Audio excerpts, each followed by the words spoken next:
നാരായണ നാരായണ നാരായണ. ഓം ശ്രീമദ് ഭാഗവത മഹാപുരാണം ദശമസ്കന്ധം 90-ാമത്തെ അധ്യായം. ശ്രീകൃഷ്ണൻ ദ്വാരകയിൽ ത്രിലോകി ഗൃഹസ്ഥനായിട്ട് വസിക്കുകയാണ്. പത്നിമാരെങ്ങനെയാണ് ഭഗവാനെ സ്വീകരിച്ചത്, ഭഗവാൻ എങ്ങനെയാണ് പത്നിമാരെ അനുഗ്രഹിച്ചത്, ഈ ഇടിമിന്നൽ പോലെയുള്ള സൗന്ദര്യവും പ്രതിഭയും തേജസ്സും ഒക്കെയുള്ള ശ്രീകൃഷ്ണ പത്നിമാർ, പതിവ്രതകൾ, എന്നും യുവത്വം, എല്ലാവർക്കും ഒരേപോലെ ഈ വീര്യം, സൗന്ദര്യം, മറ്റുള്ള എല്ലാ കാര്യങ്ങളും യാദവർ മുഴുവനും സുഖിക്കുന്ന അതേപോലെ തന്നെ ഈ പത്നിമാരും അതേപോലെ പുത്ര പൗത്ര പ്രപൗത്ര എല്ലാവരും ഒരേപോലെ കഴിയണം. എല്ലാ ദിക്കിലും നിറഞ്ഞു നിൽക്കുന്ന ആ ഭഗവാൻ പത്നിമാരുടെ ഒപ്പം, പത്നിമാർക്ക് വേണ്ടിയിട്ട് ജീവിക്കുന്ന കൂട്ടത്തിൽ ജീവിച്ച് കാണിച്ചു എന്നാണ്. പത്നിമാർ അങ്ങനെ അവർക്ക് തോന്നിയത് എന്ന് സാരം, അതാണ്. അതേപോലെ പ്രകൃതി സസ്യജാലങ്ങളെല്ലാം അത്യധികം എന്നും കായ്ക്കുക, പൂക്കുക, തളിർക്കുക, ഇങ്ങനെ പ്രത്യേകതകൾ പലതും. 6 ഋതുക്കളുടെ സമയം ഒരേപോലെ, എല്ലാ സമയത്തുമുള്ള പൂക്കൾ എല്ലാ സമയത്തും കിട്ടുക. അതേപോലെ വിളവുകൾ, എന്നും വിളവുകൾ ഉണ്ടാവുക. ഇങ്ങനെ പല പ്രത്യേകതകളുണ്ട് ദ്വാരകയിൽ. ഫലസമൃദ്ധമാണ്, സർവകാല സുഖാവഹം, ശാന്തം, ഒരു വൈരവും തമ്മിൽ ആർക്കുമില്ല. പക്ഷിമൃഗാദികൾ, ജലജീവികൾ, ഈ തിര്യക് ജീവികൾ എല്ലാവരും ഒരേപോലെ തന്നെ സുഖിക്കണം. സരസിൽ ആമ്പൽ, താമര, അത് 5 തരത്തിൽപ്പെട്ടതായിട്ടുള്ള ചുവപ്പ്, മഞ്ഞ, വെള്ള, നീല, റോസ്, ഇങ്ങനെ 5 തരത്തിൽപ്പെട്ടതായിട്ടുള്ള താമര, അതേപോലെ ആമ്പൽ തൊട്ടുള്ള കാര്യങ്ങളൊക്കെ. അവിടെ ജലക്രീഡകളൊക്കെ വളരെയധികം ചെയ്യാറുണ്ട് ഈ ശ്രീകൃഷ്ണ പത്നിമാർ. നദികളൊക്കെ ധാരാളമുണ്ട്. അങ്ങനെ ജലക്രീഡയിൽ പീച്ചാങ്കുഴൽ അങ്ങോട്ടും ഇങ്ങോട്ടും പ്രയോഗിക്കുക. അതേപോലെ ഭഗവാനെ ഒപ്പം കൂട്ടിയിട്ട് രാസക്രീഡ പോലെ ജലക്രീഡ. അപ്പോൾ ദേവന്മാർ പുഷ്പവൃഷ്ടി, വാദ്യം, അതേപോലെ നൃത്തം, പാട്ട്, കൊട്ട് എല്ലാം ഉണ്ട്. ഇങ്ങനെ പത്നിമാരുടെ മനസ്സ് എപ്പോഴും ഭഗവാനിൽ തന്നെ നിൽക്കണു, ലയിപ്പിച്ച് സുഖിപ്പിച്ച് ഭഗവാനും. അപ്പോൾ എപ്പോഴും ഭഗവാനെ കിട്ടാഞ്ഞാൽ ഗദ്ഗതം, ഭഗവാനെ കിട്ടുമ്പോൾ സന്തോഷം. പിന്നെ ഭഗവാന് ഏതെങ്കിലും തരത്തിൽ ഡ്യൂട്ടീസ് പലതും ഉണ്ടല്ലോ, അപ്പം ഉണ്ടാവണ ചില കാര്യങ്ങളിലൊക്കെ ഈ പത്നിമാർ ഇടപെടും. അപ്പോൾ അവർക്ക് പല പല ഭാവങ്ങൾ അവർ സ്വയമേ വിചാരിച്ചുണ്ടാക്കുകയാണ്, ഒന്നും ഉണ്ടായിട്ടല്ല. എങ്കിലും രാത്രി ഉറങ്ങണ സമയത്ത് ഒരു പ്രത്യേക രീതിയിൽ ഈ കൃഷ്ണൻ ഉറങ്ങിക്കൊണ്ടിരിക്കുകയാണ്. പ്രകൃതിയിലുള്ള ഓരോന്നും കൃഷ്ണവിരഹം കൊണ്ട് വിഷമിക്കുന്നുണ്ടോ എന്ന് പത്നിമാർ ചോദിക്കുകയാണ്. അവർക്ക് ഉറക്കമില്ല. ആദ്യമായിട്ട് ഞാറക്കിളിയോടാണ് ചോദിക്കണത്. ഭഗവാൻ ഉറങ്ങുകയാണ്, നീ എന്താ ഉറങ്ങാത്തത് ഞാറക്കിളി? ഞങ്ങൾ കൃഷ്ണൻ്റെ ഹൃദയം കട്ടു, ഞങ്ങളുടെ ഹൃദയം കൃഷ്ണനും കട്ടു, അതുകൊണ്ട് ഞങ്ങൾക്ക് ഉറക്കമില്ല. നീയും അതുപോലെ തന്നെ എന്തെങ്കിലും കൊണ്ടാണോ ഉറങ്ങാത്തത്? സാധാരണ പക്ഷികൾ രാത്രി ചലിക്കൂല, മിണ്ടൂല. പകല് ചലിക്കാതിരിക്കൂല, ശബ്ദിക്കാതിരിക്കൂല. അങ്ങനെയാണ്.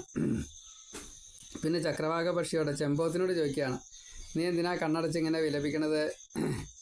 ഈ ശ്രീകൃഷ്ണ പാദത്തിലെ ആ പൂമാല ശിരസ്സിൽ ചൂടാൻ വേണ്ടിയിട്ട് കിട്ടണില്ല നിനക്ക്, അതുകൊണ്ടാണോ? ഞങ്ങൾ അതൊക്കെ സ്വീകരിക്കാറുണ്ട്. അതേപോലെ സമുദ്രത്തിനോട് ചോദിക്കുകയാണ്, നിൻ്റെ എരമ്പൽ ഇതൊരു കരച്ചിലാണോ? കൃഷ്ണൻ ഞങ്ങളുടെ മനോധൈര്യം കട്ടിറക്കണം, നിൻ്റെ മനോധൈര്യം കട്ടുണ്ടോ കൃഷ്ണൻ? ചന്ദ്രനോട് ചോദിക്കുകയാണ്, നീ എന്താ അങ്ങനെ മെലിയണത്? അപ്പോഴേക്കും ഈ ത്രയോദശിയൊക്കെ ആയിരുന്നു, അതാണ്. കൃഷ്ണൻ്റെ വാക്ക് ഏതെങ്കിലും കേട്ടിട്ട് പ്രശ്നമായതാണോ, അതുകൊണ്ടാണോ അങ്ങനെ മെലിയണത്? ഞങ്ങൾക്ക് അങ്ങനെ സംഭവിക്കാറുണ്ട് ചിലപ്പോൾ. ഞങ്ങൾ വിരഹം, ചിലപ്പോൾ ശ്രീകൃഷ്ണൻ ഇങ്ങനെ എന്തെങ്കിലുമൊക്കെ പറഞ്ഞിട്ട് അവിടേക്കും ഇവിടേക്കോ പോവും. അപ്പോൾ ഞങ്ങൾക്ക് വിരഹം സഹിക്കാതെയാണ് ഞങ്ങളും ഇങ്ങനെ മെലിയാറുണ്ട്. ഈ വള മോതിരാവുക തുടങ്ങിയുള്ള കാര്യങ്ങളൊക്കെ പതിവുണ്ട്. നിനക്കും അങ്ങനെയാണോ ചന്ദ്ര? കാറ്റിനോട് ചോദിക്കുകയാണ്, നിനക്കെന്താ വിരഹമുണ്ടോ? ഞങ്ങൾക്കത് താങ്ങാൻ പറ്റുന്നില്ല. എന്നെ വിട്ടുപോയോ കൃഷ്ണൻ? മേഘത്തിനോട് ചോദിക്കുകയാണ്. നീ എന്തിനാ അങ്ങനെ മിന്നലുണ്ടാക്കണത്? മഴത്തുള്ളി മുഴുവനെ കണ്ണുനീരായിട്ടാണോ കണക്കാക്കേണ്ടത്? ഞങ്ങൾക്ക് കൃഷ്ണൻ ഏറ്റവും പ്രിയങ്കരനാണ്. നിനക്കും അതേപോലെ കൃഷ്ണനെ വിട്ടുപിരിയേണ്ടി വന്നു, അതുകൊണ്ടാണോ ഇങ്ങനെ കരയണത്? മഴ പെയ്യണതിനെ കുറിച്ച് പറയാം. പൂങ്കുയിലിനോട് കൃഷ്ണൻ്റെ ഈ വാക്ക് ഞങ്ങൾക്ക് ഓർമ്മ വരികയാണ്. അത് ഓർമ്മ വന്നിട്ടാണോ നീയും പാടണത്? കൃഷ്ണൻ്റെ വാക്ക് ഞങ്ങൾക്ക് മൃതസഞ്ജീവനിയാണ്.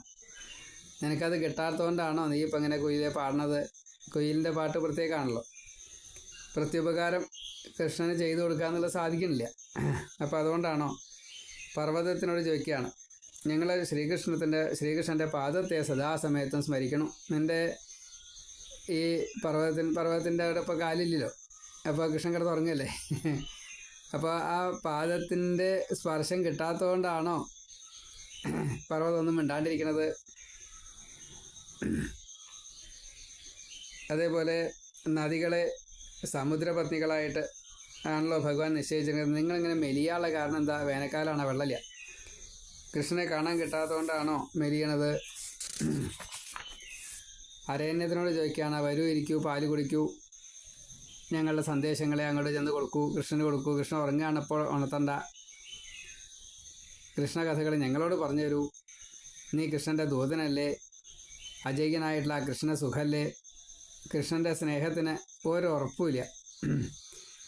പറയുകയൊക്കെ ചെയ്യും പ്രാണപ്രിയെന്നൊക്കെ, പക്ഷേ എന്നിട്ട് എന്താ കാര്യം? കൃഷ്ണൻ പോവുകയാണ്. കൃഷ്ണനെ കൊണ്ടുവരും.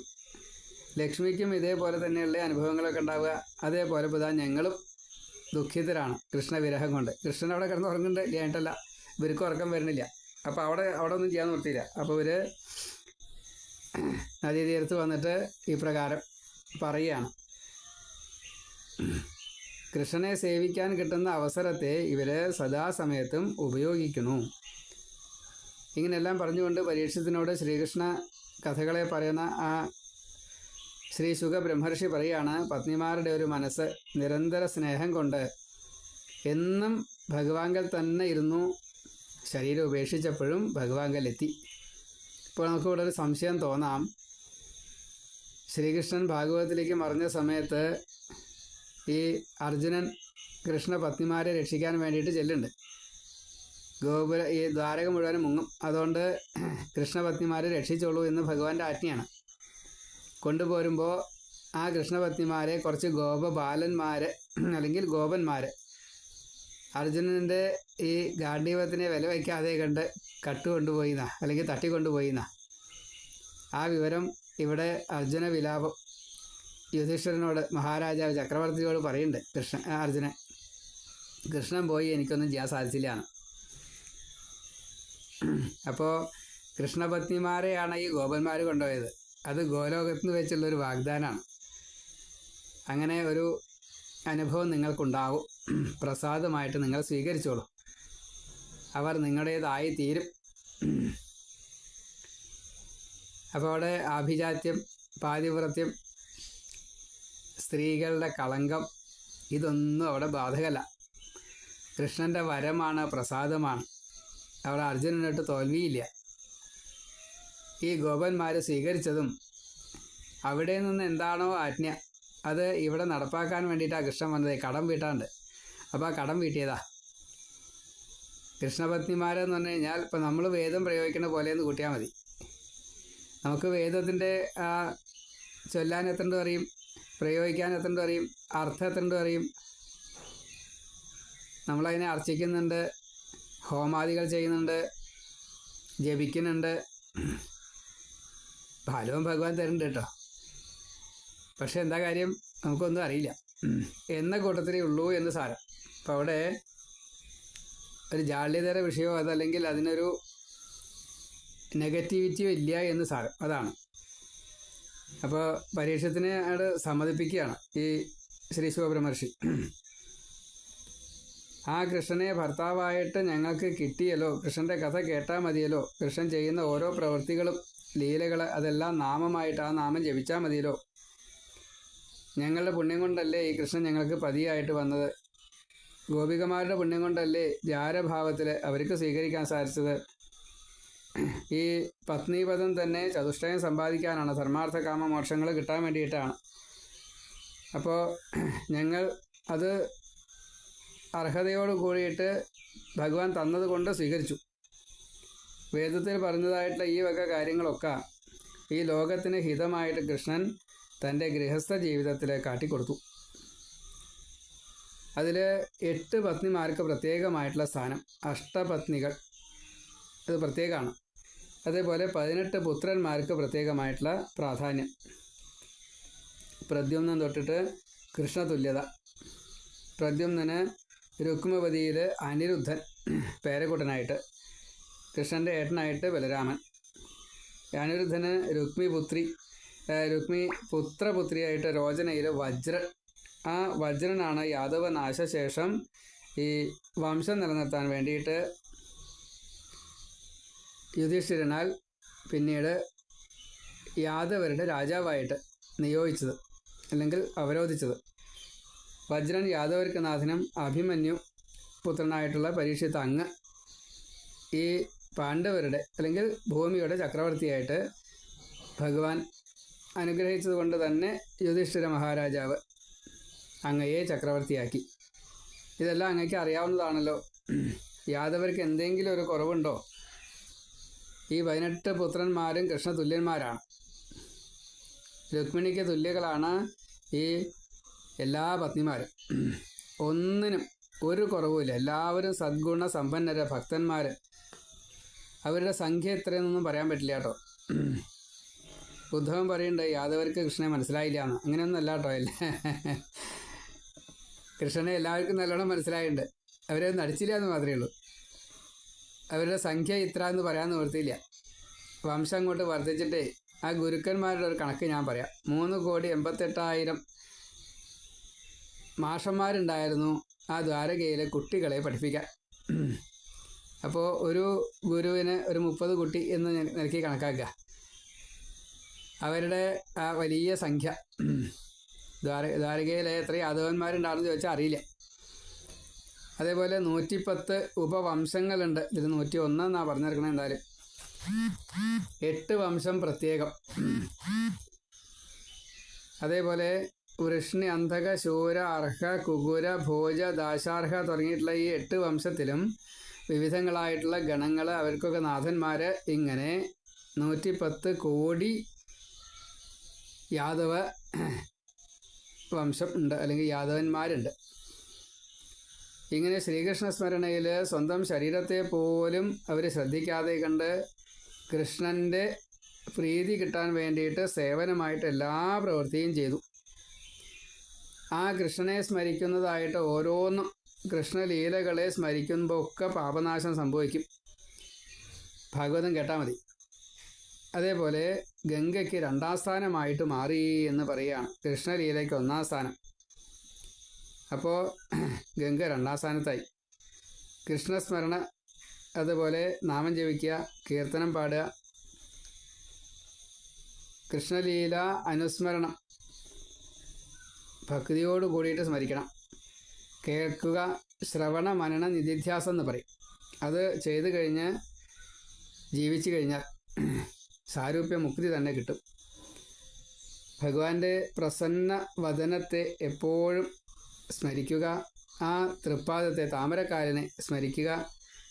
പാദാദികേശം, കേശാദിപാദം സദാസമയത്തും സ്മരിക്കുകയാണെങ്കിൽ, ഗോപികളോട് കൂടിയിട്ട് ചിന്തിക്കുകയാണെങ്കിൽ, കൃഷ്ണപത്നിമാരോട് കൂടിയിട്ട് ചിന്തിക്കുകയാണെങ്കിൽ, കൃഷ്ണലീലകൾ ഓരോരുത്തരും ഓരോ ഭക്തന്മാരുണ്ട്, ആ ഭക്തന്മാരോട് കൂടിയിട്ട് ചിന്തിക്കുകയാണെങ്കിൽ സാരൂപ്യമുക്തി കിട്ടും. വേറെ ഒന്നും ആശ്രയിക്കേണ്ട ആവശ്യമില്ല. കർമ്മവാസന തീരും, പാപവാസന ഉണ്ടാവില്ല.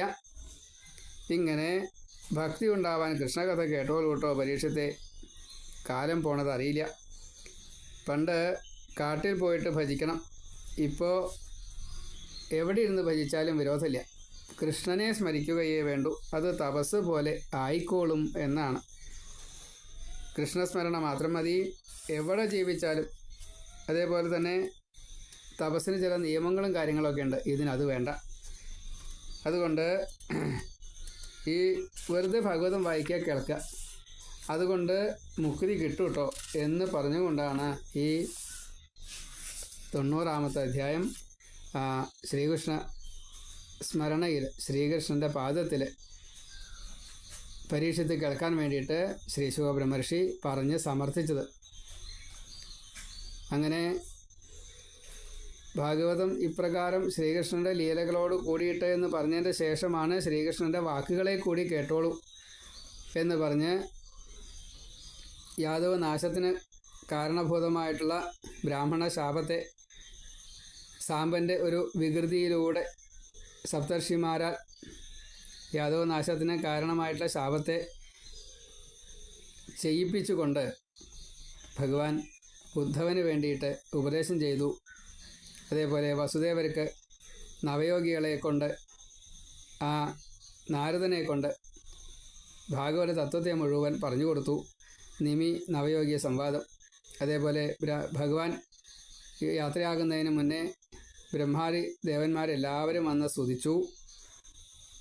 ഇങ്ങനെ ഭാഗവതത്തിൻ്റെ 90-ഉം 31-ഉം അധ്യായങ്ങൾ ശ്രീകൃഷ്ണലീല. അതിനുശേഷം ബ്രഹ്മോപദേശം കൊടുത്തുകൊണ്ട് ശ്രീ ശുകബ്രഹ്മർഷിയും പറയണു. അതിനുശേഷം ഭാഗവതത്തിൽ തന്നെ ഭഗവാന്റെ കഥകളിൽ തന്നെ ഭഗവാനെ തന്നെ സ്മരിച്ചുകൊണ്ട് പരീക്ഷിത്തും മുക്തി നേടുന്നു. അതിന് ശേഷമാണ് ബ്രാഹ്മണ ശാപമായിട്ട് ശൃംഗിയുടെ ശാപം, ശമീക മഹർഷിയുടെ പുത്രനായിട്ടുള്ള ശൃംഗിയുടെ ശാപം തർഷകനകന്ന് വന്ന് കടിക്കട്ടെ എന്ന്. ഏതായാലും ചൈതന്യമില്ലാത്തതായിട്ടുള്ള ജഡ ശരീരത്തിൽ തർഷകൻ കടിക്കുകയും ചെയ്തു. ബ്രാഹ്മണൻ്റെ വാക്ക് ശരിയായി. മുക്തി നേടിയതായിട്ടുള്ള പരീക്ഷത്തിനെ വൈകുണ്ഠത്തിലേക്ക് ഭഗവാൻ കൊണ്ടുപോവുകയും ചെയ്തു. തുടർന്ന് വംശപരമ്പരയെ പറയണു. അറിവുകൾ നമുക്ക് കിട്ടിയതായിട്ടുള്ള ആ സമ്പ്രദായത്തെ പറയണു. 18 പുരാണങ്ങളെക്കുറിച്ച് പറയണു. സമ്പാദിച്ചിട്ട് കാര്യമില്ല എന്ന ഭൂമിയുടെ ചിരിയെക്കുറിച്ച് പറയണു. ആയില്യകൃഷ്ണനെക്കുറിച്ച് 3 അധ്യായങ്ങളെ കൊണ്ട് വിസ്തരിച്ച് പറയണു. 12 ആദിത്യന്മാർ നമ്മെ ഭരിക്കുന്നതായിട്ടുള്ള പ്രത്യേകമായിട്ടുള്ള ഭരണ സംവിധാനം ഈ പ്രപഞ്ചത്തിൽ പ്രപഞ്ചനാഥനായിട്ട് ഭഗവാൻ വിന്യസിച്ചതിനെക്കുറിച്ച് പറയണു. പിന്നെ ഭാഗവതത്തിൻ്റെ സംഗ്രഹം ഒരധ്യായം കൊണ്ട് പറയണു. ഭാഗവതത്തിൻ്റെ സമാപനം ഒരു അധ്യായം കൊണ്ട് പറയണു. ഇങ്ങനെ 335 അധ്യായങ്ങളും ഉൾപ്പെടുത്തിക്കൊണ്ട് ഭാഗവത പ്രഭാഷണ പരമ്പര ഇതോടു കൂടിയിട്ട് പറഞ്ഞ് വെച്ചു. വീണ്ടും ഇനി ഭഗവാന്റെ തന്നെ കഥകൾ പറയും. അത് നമുക്ക് ക്രമേണയായിട്ട് കേൾക്കാം. എല്ലാ അർത്ഥത്തിലും ഭഗവാൻ നമ്മളെ രക്ഷിക്കുമാറാകട്ടെ. മഹാദേവൻ എന്നോ മഹാലക്ഷ്മി എന്നോ വിഷ്ണു എന്നോ വ്യത്യാസമില്ലാതെ കണ്ട് നമുക്ക് എന്നും ഭഗവാനെ ആശ്രയിക്കാൻ സാധിക്കുമാറാകട്ടെ. എല്ലാ വിഘ്നങ്ങളും തീർത്തുകൊണ്ട് മുക്തി നമുക്ക് ലഭിക്കുമാറാകട്ടെ എന്ന് മാത്രം പ്രാർത്ഥിച്ചുകൊണ്ട് വാക്കുകൾ ഭഗവാന്റെ തൃക്കാൽക്കൽ സമർപ്പിക്കുന്നു. എല്ലാ ഭക്തന്മാർക്കും നമസ്കാരം. എല്ലാ പിതൃക്കൾക്കും നമസ്കാരം. തിരുമംഗലത്ത് ദേവർക്ക് നമസ്കാരം. അച്ഛന് നമസ്കാരം. അമ്മയ്ക്ക് നമസ്കാരം.